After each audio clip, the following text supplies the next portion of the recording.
Mana g'arb olamini qarasanglar, dunyo hayotida siz bilan bizdan o'tib ketdi. Bir 100 yilga yoki undan ko'proqqa. To'g'rimi? Nima? Ular Allohga yoqqanlik, Allohga sevimli bo'lgani uchun, taqvodor bo'lgani uchun o'tib ketishdimi?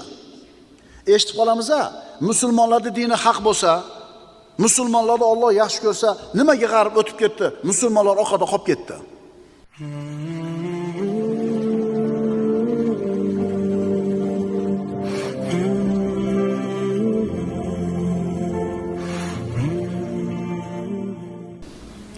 Sabab va natija. Allohga bo'lgan toat, Alloh taologa bo'lgan ma'siyat. Toat ham sabab, ma'siyat ham sabab. Nimalargadir? Allohga bo'lgan toat mukofotning sababi bo'ladi. Allohga bo'lgan ma'siyat